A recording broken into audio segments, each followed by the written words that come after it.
You know what we're here for. We are a football show. We are here to talk football, baby.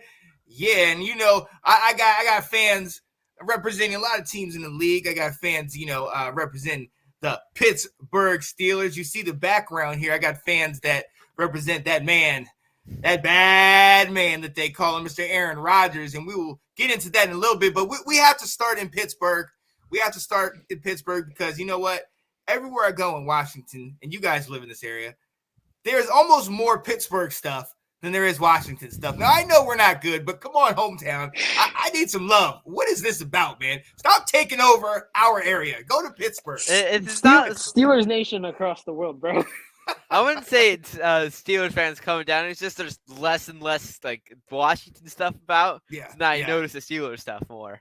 Right. Because no one, it's like people are fine with saying that they're Steelers fans, but if you say you're a Washington fan, few and far between. It's over for you. Or it's the Fanatics, But look, so straight up, Colin, here it is.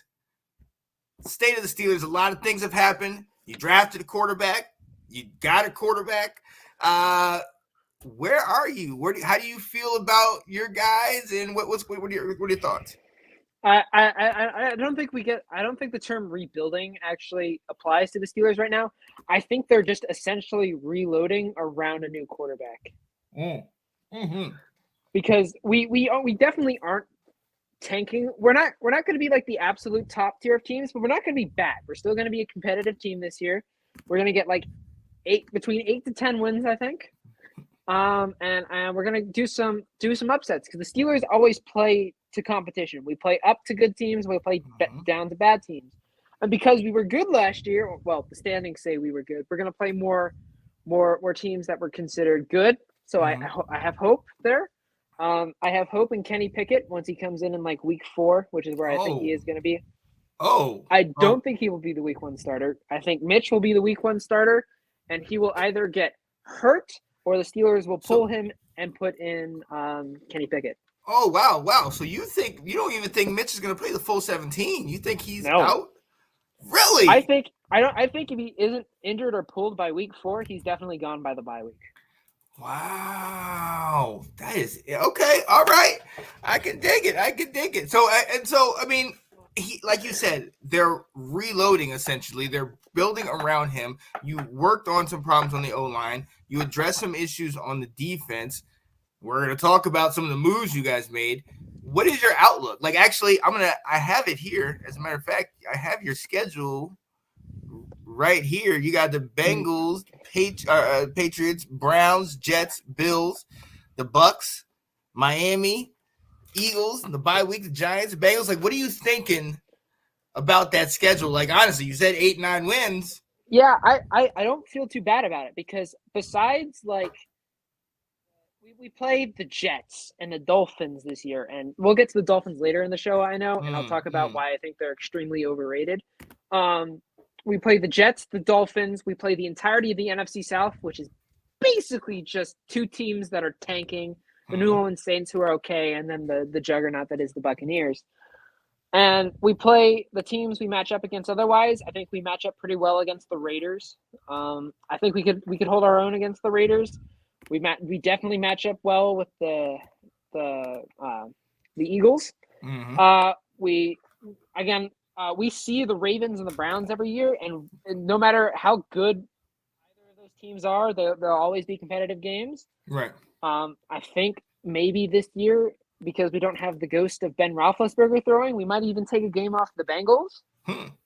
Because I don't think, if people don't realize this, but we were half a game away from tied at the top with the Bengals for the division last year with the ghost of Ben Roethlisberger on our team. Now, basically, our team hasn't gotten worse. The players we've lost, we've replaced with players who are either better or are about the same in caliber. We've bolstered the O-line, bolstered the middle linebacking core, which were our 2 biggest problems. We have better secondary help, I think, on our defense. I don't think that the Steelers are going to be bad. I think the Steelers have a chance of making the wild card play, being a wild card team, and even going to the divisional round and winning a wild card game. I like that. I like that. I have hope. Hey, Johnny saying Mitch will be fine. The Steelers aren't asking him to do too much. They are going to rely definitely on the defense and the running game. And that's perfect. That's what you want to do. The thing that you want to do for a player like Mitch is also what you want to do for his potential replacement in Pickett. Kenny Pickett. You want to sit there and rely on the running game, run heavy, and then make sure and your defense gives you a lot more opportunity, favorable field position and whatnot. So, hey, I like that. I like that. Look, speaking of defense, you made some moves, man. You made some moves and some serious moves. Your guy in the backfield, in the defensive backfield, Mr. Minkah Fitzpatrick out of Alabama, he got his extension, 4-year extension. How you feeling, man? I think it's a well-deserved extension. A lot of people are like, oh, but he hasn't made so many flashy plays, and oh, he isn't like the big name player.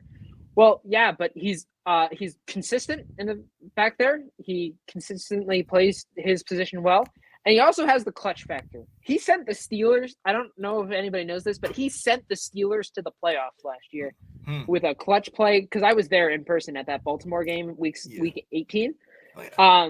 It was like the fourth quarter with like 20 seconds left, and Marquise Brown had caught a ball on the sideline, and Minkah came flying out from across the field and punched the ball out for an incomplete pass, which forced the Ravens to punt and sent the game into overtime where the Steelers won and went to the playoffs.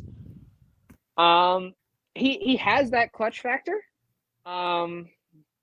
He has the ability to make those plays, and he's by far – our secondary isn't very good right now. We have the young pieces at the positions to try to make that better, but he's like the centerpiece of our secondary. And with him holding it down back there, I think – anything could happen.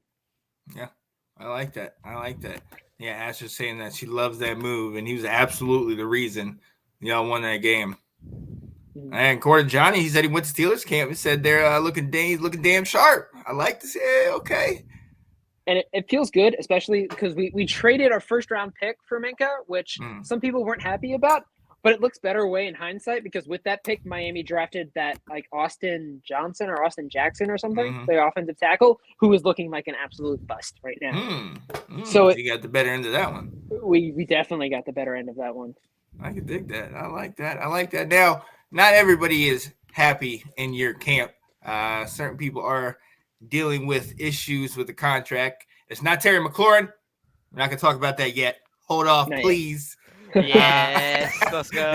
We're all just sharpening our swords back here, just waiting. It's not happening. All right. That's the only reason why I agree to do the shows now. It's just so I can roast Washington. Wow. That's why we're here. Wow. Unbelievable. All right. Yo, but in Steelers camp, Deontay Johnson, him having contract issues. This surprised me. What's going on here? Deontay Johnson, of course, I hate the Jags so much. The Jacksonville Jaguars broke the wide receiver market by throwing all that money at Christian Kirk. Yep. And I mean, if it was a strategy to screw over the Titans to make them get away with A.J. Brown, I mean, you kind of dropped a nuke on a tank. You kind of did a lot of overkill, and it's doing a lot of effects elsewhere. And it's coming over here. It's reverberating out here. But I don't think it's going to be an issue. I think Deontay Johnson is going to get his contract from the Steelers. Because on paper, the Steelers aren't paying anyone right now. We're paying exactly 3 guys on our roster any kind of big money, and that is Cameron Hayward, Minkah Fitzpatrick, and TJ Watt. Otherwise... No, and that right tackle who sucks. He paid $10 million a year, too. What's good, Nathan? A lot of money. $10 million a year is a lot of money. Holding Chucky over there will be fine. But still... I mean, we have the cap space to give him the contract he wants, and I think with the new young quarterback here and the Steelers being a team that is looking on the up, I think he's going to want to stay here. And I don't think there's anywhere else he kind of wants to play. Like, he's here. He's gotten better as a player here. I don't see why he would want to leave here. So, but realistically, is there a chance that he might go? Like, or is the contract is he gonna get it worked out? I think he's gonna get the contract worked out. The Steelers are really good with that. We paid AB back when he had his contract little thing. We did not pay Juju because we didn't think he'd be good, and we were proven right. What's the price tag? What's the price tag? Yeah, I would say like $25 million probably. Ooh, a lot. Yeah. But we've shown in at least these past 2 seasons that we aren't afraid to pay up for our players. I mean, we paid up for TJ Watt last year. We just paid up for Minka. Our Omar Khan will pay up for these guys. I'm really liking Omar Khan so far as our GM. His first move. Sydney Swins out here said we didn't pay up for Juju, so I don't see us paying up for Deontay. Just all the Steelers' way is to get good receiver for a couple of years, let him go in free agency, and draft some random receiver with character issues in the drafts. Yeah, we did that this year twice. So we shall see. We know the moves you did make and the people you did bring in. But this is interesting because we know the history of the Steelers, and Deontay Johnson has made a name for himself. Let's see if he can go elsewhere and do that. But so overall, all in all, you're feeling good about your Steelers, man. Yeah. Going into this season, you know what I mean? Oh, let me real quick. Sydney's up here saying Pickens and Calvin Austin will be the reason Deontay doesn't get paid. But Pickens is going to get suspended probably at some point. With that because I see Calvin Austin is going to be a gadget player this year. He's going to run a bunch of reverses and he's going to do the gadget stuff. George Pickens will be good, but he's like our number 3 guy.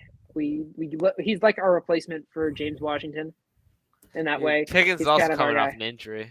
Right. Yeah, coming off an injury. Chase Claypool on one side.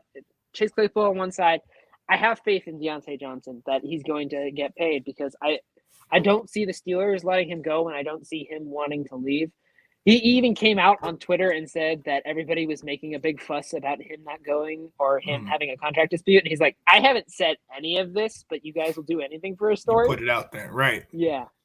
So I think it's just the media being, oh, this receiver is on last year of his rookie contract. And, oh, the receiver market's really big right now. He's going to leave. And I'm just like, why would he leave a team that's looking good with a rookie quarterback? Money. If someone's going to pay him $35 million a year, he's got to go there. Okay. I will accept that that's true. Leave if somebody pulls a Jaguars and throws money at him. That's what the Jaguars proved. That's what the Jaguars will do. Hey, that's the market we're in, man. They're paying real big money. Hate the Jags. I always hate the Jags. Let's go. Sydney said Deontay dropped some playoffs and still got me mad. Yep. Plus, no way the Steelers pay over $20 million for Deontay. In my opinion, he's not an AB or wide receiver worthy of being paid in the years. Yeah, I get that. I see it. We'll see. We will definitely see what goes down. Johnson will need to take the modest deal. You know? Yeah, because Deontay's probably, because he's young, he's probably going to want to be paid like a top 10 receiver, but he is probably not up there with the top 10. I don't think he's at that level yet. He's not at the Cooper Kupp level, the Stephon Diggs level. Right. Thanks for watching. If you like that clip, be sure to check out the other great content from the Let's Talk Football community. And as always, please like, subscribe, and hit that notification bell so you'll be notified when more great content like this becomes available.